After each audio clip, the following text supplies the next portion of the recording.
My wife, who is 41, told me I looked pathetic when I had a nervous breakdown right in the middle of Whole Foods.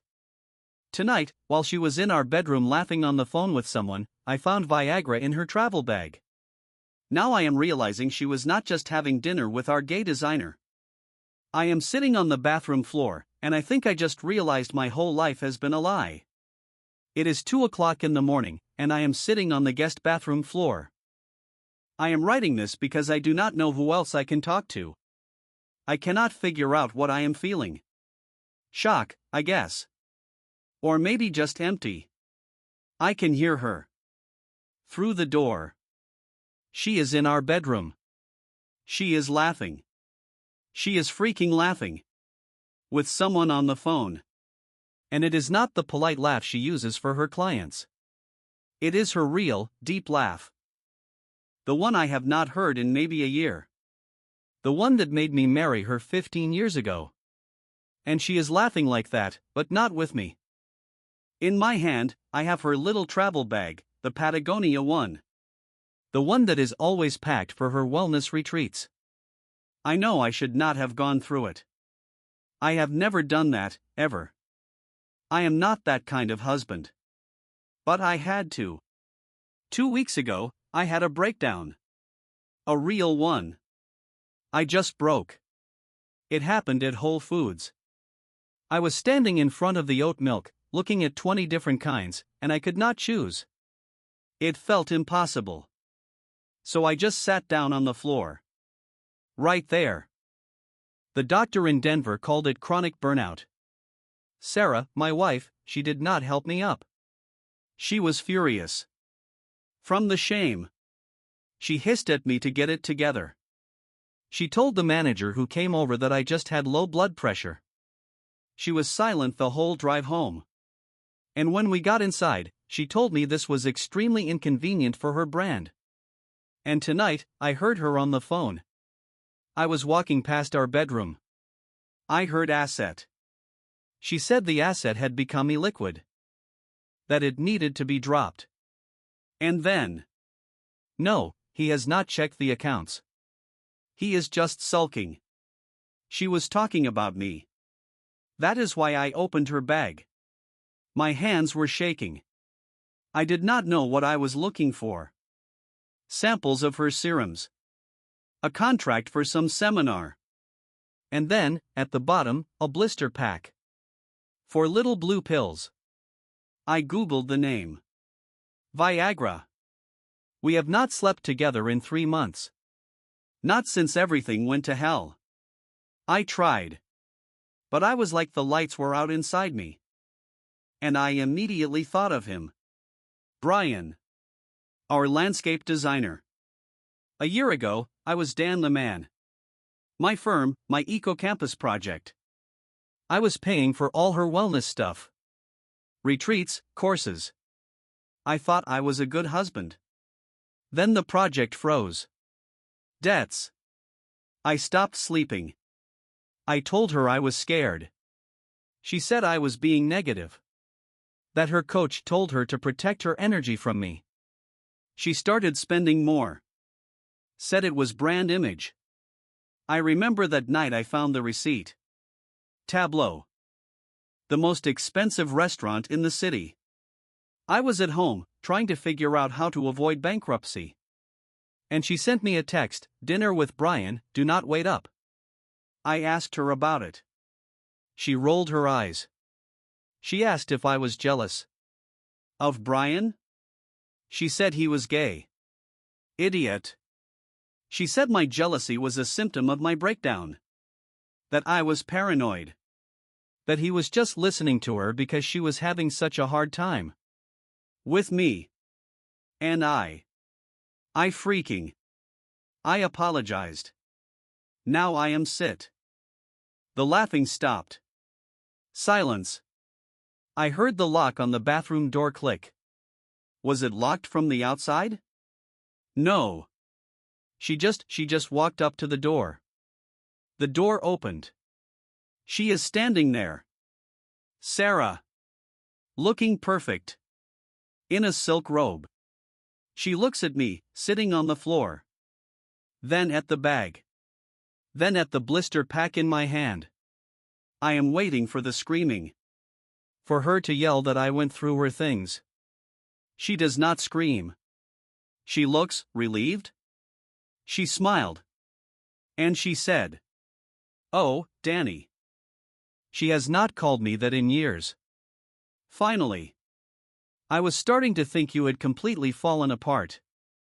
She looks at me. And I do not understand her expression.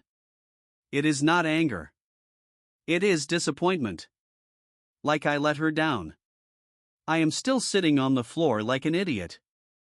I ask her what she means. Fallen apart? She shakes her head. Slowly.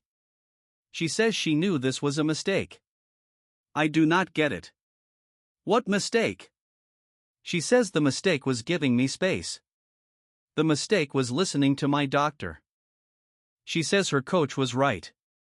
That my victim energy is contagious, and she has been around it for too long. My brain cannot keep up. I just look at the blister pack in my hand. I ask her what these pills are. She sighs. That same sigh I have heard for the last 6 months. The sigh that means I have asked the wrong question again. She looks at the pills. Then at me. She asks if I am serious. Right now. At 2 in the morning. She says she thought my breakdown in Whole Foods was rock bottom. But she was wrong. This is rock bottom. Her husband, sitting on the bathroom floor, going through her things. I ask again. Sarah. What is this? And then she starts explaining. She says it is not my business. She says it is for a client. What? She says she does executive coaching. That she has high-level clients. Men. Who are under just as much stress as me. Only they, unlike me, are still working. She says it is part of holistic wellness. That one of her clients has problems. And she discreetly gets these pills for him. I just look at her. It is nonsense. It is the craziest nonsense I have ever heard. I tell her that does not make any sense. And that is when she attacks. She says that I am the one who does not make sense. That I am paranoid. That I am looking for a reason to justify my whining. She looks at me. And her voice gets quiet. She asks if maybe that is my problem. Maybe I need one of those pills? A punch. Right to the gut. I feel all the air leave me. Shame. She sees she hit me. She tells me to get up. That I look pathetic. She says she cannot breathe around me. That she needs space. That she is going to sleep in the guest room. She turns and leaves. I am left alone. I look at the blister pack. A client. I do not believe her. Why would a client's Viagra be in her bag for her retreats? Why does she lie so calmly? And then I remember the phone call. Dropping the asset. It was not a client. It was not a coach. She was laughing. I get up. My hands are not shaking anymore. I know she lied. I just have to figure out what the real lie is. Update. She went into the guest room and locked the door. I can hear her texting someone again. The phone is buzzing non-stop. I went into her closet. I do not know what I was looking for. In her gym bag, the one she took to Equinox yesterday, I found a folder. A simple folder. It had a label on it. SH Wellness. I opened it. It was not wellness. It was printouts. Printouts from our joint bank account. For the last 6 months. There was a copy of an evaluation of my business, my architecture firm. From a competitor. The evaluation was dated 4 months ago. Long before my breakdown. And there was another paper. Stapled. It was a draft. A petition for divorce. And in it, it was requesting full custody of the children. Based on my documented emotional instability and financial failure. She was preparing for this. She was waiting for me to break. Or was she the one who broke me? I do not know how long I sat in the closet. Maybe an hour. I held that folder. Wellness. It was not a folder. It was her plan B. Or maybe it was plan A, I do not even know anymore. I looked at the dates. The evaluation of my firm. 4 months ago. 4 months ago. I was still damn the man. I was still fighting for the eco campus. I was not broken yet. I was just tired. She already knew. She was already getting this ready. She was not reacting to my breakdown. She was waiting for it.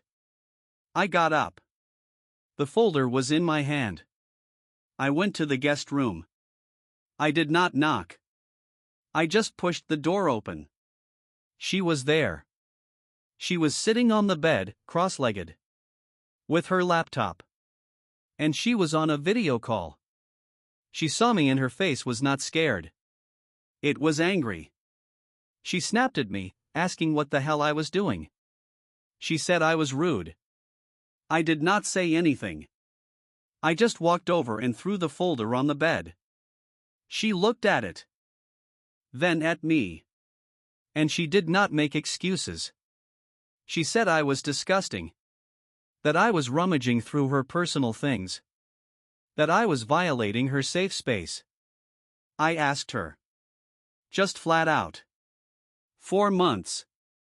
You have been preparing this for 4 months. And then she stood up. She said yes. She said yes, she had been preparing. Because she saw I was not coping. That I was dragging her down. That I was weak. She said I let one damn project destroy me. That I stopped being a man. That I stopped being a partner. She said she was protecting herself and the kids.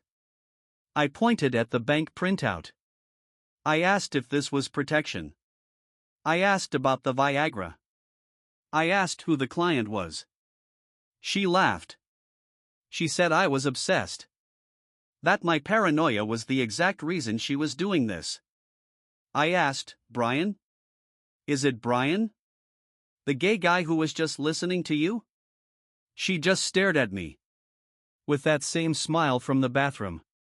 She said I was pathetic. And yes, it was Brian. And he is not gay. And he is 10 times the man I ever was. She said he supports her brand. That he sees her. And I was just an ATM that broke. She reached for her phone. She told me to get out. I did not move. I just could not. I could not believe this was happening. She picked up the phone. She said she was giving me 10 seconds to get out of her room. Or she was calling 911. She said she would tell them her emotionally unstable husband broke in. That he was threatening her. I looked at her. She was not kidding. I looked at the folder. Documented emotional instability. It was not a draft. It was a script. And I was the bad guy. I just left. I walked out of the room. I heard her lock the door behind me. Update. It is 3 in the morning. I am sitting on the stairs in the dark. I heard the front door open. I looked around the corner.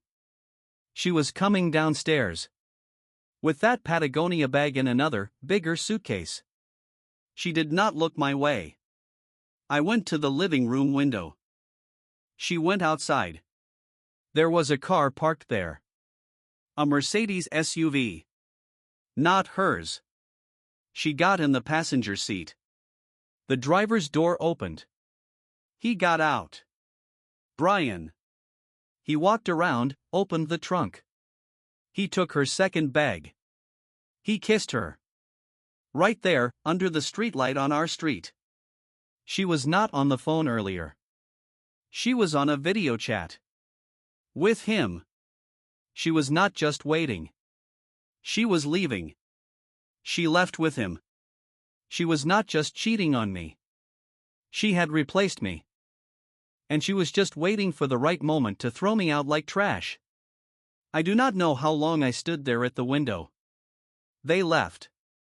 He drove, and she sat right next to him. Like they had done it 100 times before. Like they were just driving home. And I was standing in their house. It was silent. I could hear the refrigerator humming in the kitchen. I went to my office. I sat at my desk. I had to do something. I do not know. Call someone? Who? I opened my laptop. I tried to log into our joint bank account. Chase. Password incorrect. I typed it again. Slowly. I know this password. I made it up. Password incorrect. I clicked Forgot Password. A message popped up. Reset instructions have been sent to shwellness@gmail.com. She changed the email. She changed the recovery email to her business account. My mouth went completely dry. I went to my personal account. The one I had since before I even met her. I got in. Balance, $412.30. I scrolled through the transactions. Yesterday. A transfer. $10,000. To the joint account. She had drained everything from my personal account, moved it to the joint one, and then locked me out. I opened my email. My work email. My firm's email. This account has been deactivated. I went to my firm's bank website. Account frozen or closed. The folder. The one I found. The evaluation. The divorce petition. This was not preparation for a divorce. This was a liquidation. She did not just leave. She took everything. I sat there in the dark. I thought about the kids. They are at camp. Thank God. They did not have to see any of this. But then I remembered that line. Full custody. Emotional instability. My breakdown at Whole Foods. My doctor's visit. She was building a case against me. She was going to take everything from me. I sat like that until the morning. I did not sleep. I just watched the room turn gray, then light. Update. 7 o'clock in the morning. I heard a noise. I thought it was her. Coming back. I looked out the window. It was not Brian's Mercedes. It was a white pickup truck. And right behind it, a big truck with a Compass Realty logo. A man got out of the pickup. He pulled something from the truck bed. He walked onto our lawn. And he hammered a sign into the grass. For sale. For sale. I did not understand. I heard a key turning in the lock. In my lock. The door opened. The same man walked in. The realtor. He was in a suit. He was talking on his phone. He walked right into the house. He saw me, sitting in the dark in my office. He did not look surprised. He looked annoyed. He said into the phone, "He is still here." He hung up. He looked at me. Not like a person. Like a problem. He said that Mrs. Holbrook, he used her maiden name, told him the house would be empty by 7 a.m. He said he has an open house for brokers at 10 o'clock.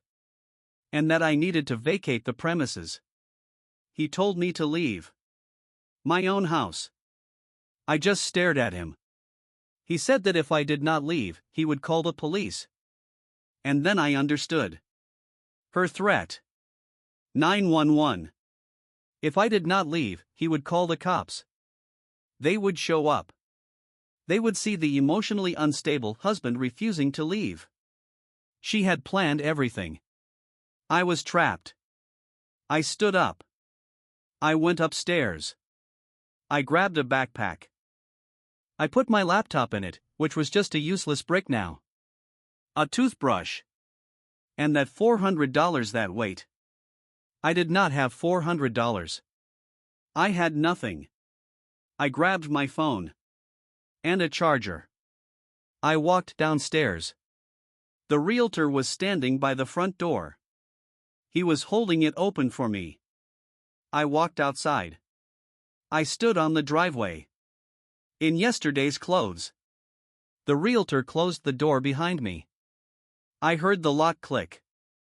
I just stood there, facing the for sale sign.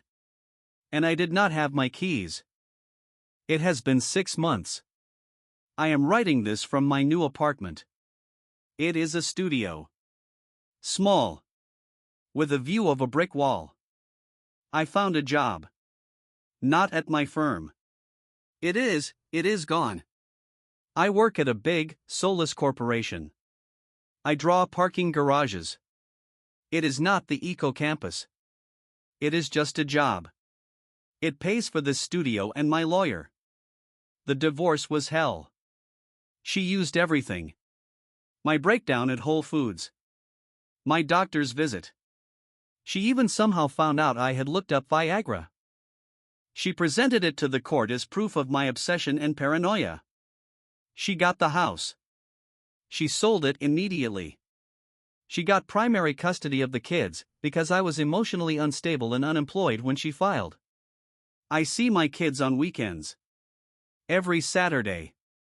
It is what I wake up for. Her SH wellness brand took off. She and Brian are the golden couple of Denver. They host couples retreats. Seriously. I saw an ad on Instagram. She wrote a post about how important it is to drop the ballast that is dragging you down. I was the ballast. It seems like she won. She got the money, the house, the new love, and my old life. I go to a therapist. Twice a week. I am learning to breathe.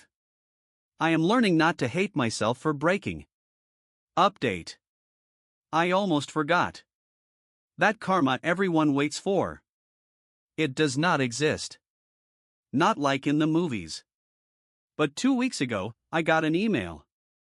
It was from my old mentor, Ben. It turns out, he bought my firm. Or what was left of it. He said Sarah sold him everything for almost nothing. He wrote that the eco-campus, my project, is really back on. The new investors loved my original designs. He wrote that, on paper, he does not owe me a thing. The sale was clean. But he also wrote that he is looking for talented designers. He could not give me my firm back. But he offered me a job. A contract. To work on my project. It is not $5 million. It is not a jackpot. I did not win. But I quit my job drawing parking garages this morning. I am going to see Ben tomorrow. I am going to design again. I do not know if it is karma. But it is something. I am still here. And her, well, she can have him. I blocked her number. That is the whole story. If you like this story and you want to keep hearing more stories like it, please be sure to subscribe to the channel and hit the notification bell so you do not miss new episodes. Remember, your support is very, very important for the channel to keep growing. Now, let's think about this. We all feel for Dan, of course. But, let's be honest. Was not Dan kind of a participant in all this? He is the one who sponsored her brand for years.